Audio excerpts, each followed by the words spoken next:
So మనం next topic వెళ్ళిపోదాం. మనం మోడర్న్ ఫిజిక్స్ అనే టాపిక్ అనేది స్టార్ట్ చేద్దాం.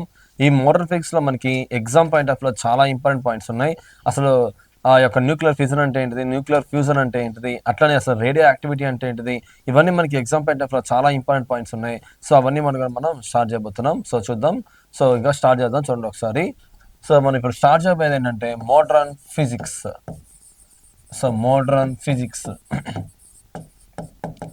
ఆధునిక భౌతిక శాస్త్రం అంటాం దీన్ని. సో ఆధునిక భౌతిక శాస్త్రం.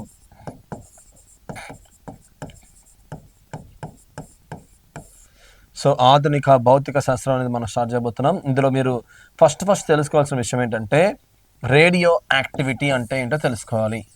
Radio activity. So radioactivity అంటే అనుధార్మికత అని పిలుస్తారు. అనుధార్మికత. రేడియో యాక్టివిటీ, అనుధార్మికత. అసలు అనుధార్మికత అనే పాయింట్ మీకు తెలియాలి అంటే ఫస్ట్ మీకు రెండు పదాలు తెలిసి ఉండాలి. ఒకటి అటామిక్ నెంబర్ అంటే ఏంటి, అలాగే అటామిక్ మాస్ అంటే ఏంటి. అసలు అటామిక్ నెంబర్ అంటే ఏంటి, అటామిక్ మాస్ అంటే ఏంటో తెలిస్తే సో ఆటోమేటిక్గా మనకి మీదే అనేది అర్థమవుతుంది అనమాట. చూద్దామా. సో ఫస్ట్ మనం ఆ రెండు పదాలు తెలుసుకొని సో వెళ్ళిపోదాం. తెలిస్తే ఓకే, తెలియకపోతే ఒకసారి వింటే అయిపోతుంది. సో చూద్దాం అదేంటో. ఒకసారి చూడండి, ఇక్కడ మనం ఒక బెస్ట్ ఎగ్జాంపుల్ తీసుకుంటాం. So uranium 90 to 235. Uranium 90 to 235. ఈ యురేనియం 90 to 235 కనుక మనం ఒకసారి అబ్జర్వ్ చేసినట్లయితే ఇందులో ఏమేమి ఉంటాయి. సో ఏమేమి ఉంటాయి చూడండి. ఈ కింద చూసారా, కింద కింద ఎంత నెంబర్ ఉండొచ్చు సార్ అంటే కింద అనేది మనకి 1 నుంచి 118 వరకు ఎంతైనా ఉండొచ్చు. 1 నుంచి 118 వరకు ఎంతైనా ఉండొచ్చు. ఎంత ఉన్నా సరే, 1 నుంచి 118 వరకు ఎంత ఉన్నా సరే దాన్ని మనం ఏమని పిలవాలంటే అటామిక్ నెంబర్ అని పిలవాలి. సో అటామిక్ నెంబర్ అని పిలవాలి. పరమాణు సంఖ్య అంటారు. సో పరమాణు సంఖ్య. సో పరమాణు సంఖ్య అనేది మనం పిలుస్తాం. మరి ఈ పరమాణు సంఖ్యని దేంతో చూపిస్తారు. సో పరమాణు సంఖ్యను దేంతో చూపిస్తారు సార్ అంటే దీన్ని క్యాపిటల్ జెడ్తో చూపిస్తారు. Capital Z. పరమాణు సంఖ్యని క్యాపిటల్ జెడ్తో ఇండికేట్ చేస్తారు అని గుర్తుపెట్టుకోండి. ఇవన్నీ ఎగ్జామ్ పాయింట్ ఆఫ్ ఇంపార్టెంటే. సో మరి ఈ పరమాణు సంఖ్యను చూసి మనం ఏం చెప్పచ్చు చూడండి. దీన్ని యురేనియం ఆటం అని పిలుస్తాం. ఒక ఆటం అంటే చాలు, దానిలో ఎవరెవరు ఉంటారు సార్ అంటే ప్రోటాన్స్ ఉంటాయి, ఎలక్ట్రాన్స్ ఉంటాయి, న్యూట్రాన్స్ ఉంటాయి. ఇవి మనం కెమిస్ట్రీ పాయింట్ ఆఫ్లో చూసాం. ప్రోటాన్స్ ఉంటాయి, ఎలక్ట్రాన్స్ ఉంటాయి, న్యూట్రాన్స్ ఉంటాయి. సో ప్రోటాన్స్, ఎలక్ట్రాన్స్, న్యూట్రాన్స్ ఉంటాయని మనం అబ్జర్వ్ చేయొచ్చు. ఓకే. సో మనం ఒకసారి చూసినట్టయితే చూడండి. సో పరమాణు సంఖ్య జెడ్ కదా. మరి ఇప్పుడు పరమాణు సంఖ్య చూసి మనం ఏం చెప్పచ్చు అంటే the number of protons present in the atom. Present in the atom. The number of protons present in the atom. The number of protons present in the atom. ఒక పరమాణువులో ప్రోటాన్ల సంఖ్యను తెలియజేస్తుంది. గుర్తుపెట్టుకోండి, ఎలక్ట్రాన్ల సంఖ్య కాదు, ప్రోటాన్ల సంఖ్య. చాలామంది రెండు ఇచ్చినప్పుడు ఎలక్ట్రాన్స్ అయితే ఏంటి, ప్రోటాన్స్ అయితే ఏంటి పెట్టేస్తున్నారు ఆన్సర్. అలా పెట్టకూడదు అనమాట. ఆన్సర్ అది మీకు ఏం చెప్పాలి, అటామిక్ నెంబర్ దేన్ని తెలియజేస్తుంది అంటే అటామిక్ నెంబర్ అనేది ప్రోటాన్ల సంఖ్యను తెలియజేస్తుంది, అంతే. ఓకే. నెక్స్ట్ మనం చూద్దాం. Number of protons present in the atom. మరి అంటే ఇప్పుడు ఎన్ని ఉన్నట్టు, ఇక్కడ 92 ఉన్నట్టు. ఇక్కడ కింద ఎంత ఉంటే అంతే. అయితే మనకు అందరూ తెలియాల్సిన విషయం ఏంటంటే ది నెంబర్ అంటే ఒక ఆటంలో ఎన్నైతే ప్రోటాన్స్ ఉంటాయో అన్నే నెంబర్ ఆఫ్ ఏముంటాయి అంటే ఎలక్ట్రాన్స్ ఉంటాయి. అన్నే నెంబర్ ఆఫ్ ఎలక్ట్రాన్స్ ఉంటాయి. ఒక ఆటంలో ఎన్నైతే ప్రోటాన్స్ ఉంటాయో అన్నే నెంబర్ ఆఫ్ ఏముంటాయి. సో అన్నే నెంబర్ ఆఫ్ ఏముంటాయి అంటే అన్నే నెంబర్ ఆఫ్ మనకి ఎలక్ట్రాన్స్ అనేవి ఉంటాయి. సో అన్నే నెంబర్ ఆఫ్ ఎలక్ట్రాన్స్ ఉంటాయి అని మనం అబ్జర్వ్ చేయొచ్చు. ఓకే. సో అన్నే నెంబర్ ఆఫ్ ఎలక్ట్రాన్స్ ఉంటాయని మనం అబ్జర్వ్ చేయొచ్చు. ఓకేనా. సో అయితే ఇక్కడ మనం నెక్స్ట్ చూద్దాం. దీని తర్వాత మనం అబ్జర్వ్ చేసినట్టయితే చూడండి, ఎన్నైతే ప్రోటాన్స్ ఉంటాయో అన్నీ ఎలక్ట్రాన్స్ ఉంటాయి కదా. మరి ఎన్నైతే ప్రోటాన్స్ ఉంటాయో అన్నీ ఎలక్ట్రాన్స్ ఉన్నప్పుడు అన్నీ ఎలక్ట్రాన్స్ ఉంటాయన్నప్పుడు ఇక్కడ ఎన్ని ఉంటాయి, మొత్తం 92 ఉంటాయి. సో ఇక్కడ మొత్తం కూడా మనకి 92 ఉంటాయని మనం అబ్జర్వ్ చేయొచ్చు. ఓకేనా. సో ఇలా మనం అబ్జర్వ్ చేయొచ్చు దీని యొక్క ఇన్ఫర్మేషన్ గురించి. నెక్స్ట్ కంటిన్యూ చేద్దాం దీన్ని. సో దీన్ని మనం కంటిన్యూ చేద్దాం. చూడండి, ఇక్కడ పైన చూసారా 235. సో ఈ 235 చూసారా. సో ఈ 235 చూసి మనం ఏం చెప్పచ్చు, అంటే మనకి దీన్ని మనకి అటామిక్ మాస్ లేదా అటామిక్ వెయిట్ అని చెప్తారు. అటామిక్ మాస్ అని కానీ అటామిక్ వెయిట్ అని కానీ మనకి చెప్తారు.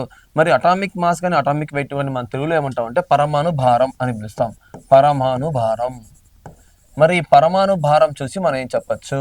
పరమాణు భారం చూసి మనం ఏం చెప్పచ్చు సార్ అంటే, ఈ పరమాణు భారంని మనం క్యాపిటల్ ఏతో ఇండికేట్ చేస్తాం.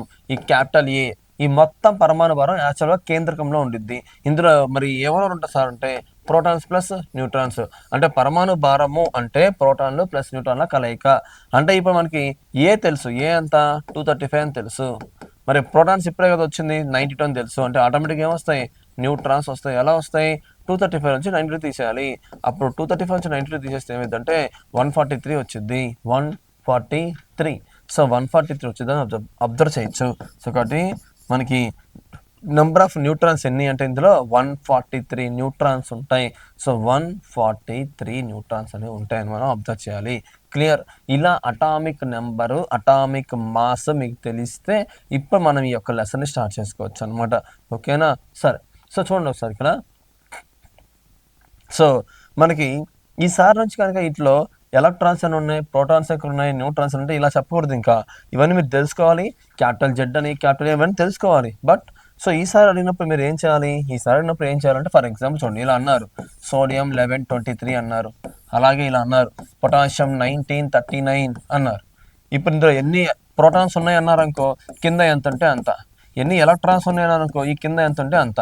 ఎన్ని న్యూట్రాన్స్ ఉన్నాయని అనుకో, పైదాని నుంచి కింద తీసేయడమే 12. అంతే తప్ప ఏ అంటారు, జెడ్ అంటారు ఇవన్నీ చూడకూడదు. నెక్స్ట్ చూడండి, ఇందులో ఎన్ని ప్రోటాన్స్ ఉన్నాయన్నారనుకో 19. ఎన్ని ఎలక్ట్రాన్స్ ఉన్నాయనుకో 19. ఎన్ని న్యూట్రాన్స్ ఉన్నాయనుకో పైదాని నుంచి కింద తీసేయడమే 20. సో పైదాని నుంచి కింద తీసేయడమే 20. సో ఇట్లా మనం అబ్జర్వ్ చేయాలన్నమాట. ఓకే, సో ఇప్పుడు స్టార్ట్ చేద్దాం ఈ యొక్క లెసన్ గురించి. సో ఫస్ట్ మీరు తెలుసుకోవాల్సిన పదం radioactivity. So radioactivity, అనుధార్మికత. అనుధార్మికత అంటే రేడియో యాక్టివిటీ. ఫస్ట్ దీని డెఫినేషన్ చూస్తే అన్ని ఆటోమేటిక్గా అవే అర్థమవుతాయి. డెఫినేషన్ చూద్దాం చూడండి. The self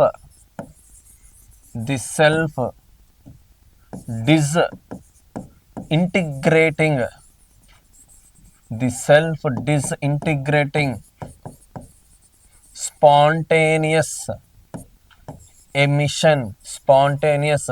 emission of the self-disintegrating spontaneous emission of radiation. So the self-disintegrating spontaneous emission of radiation having atomic number. So more than 82. Having atomic number more than 82. This radiation consists of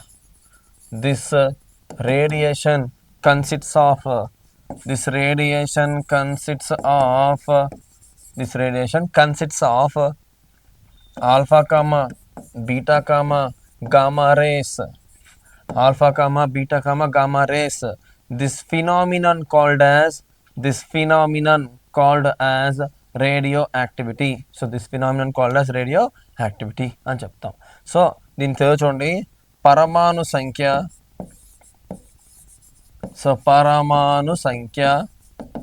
82 కంటే పరమాణు సంఖ్య 82 కంటే అధికంగా కలిగిన మూలకపు పరమాణువులు.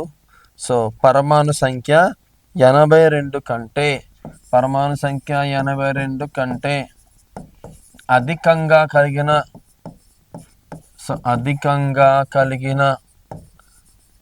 మూలకపు పరమాణువులు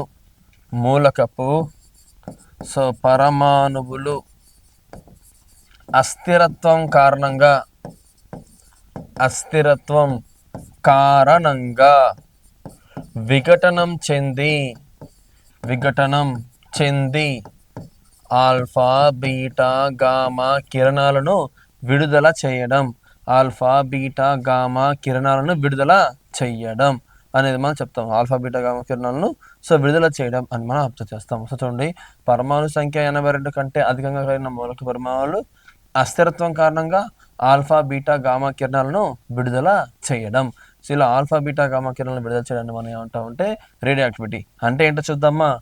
సరే, ఇప్పుడు దీన్ని ఎక్స్ప్లెయిన్ చేస్తా చూడండి.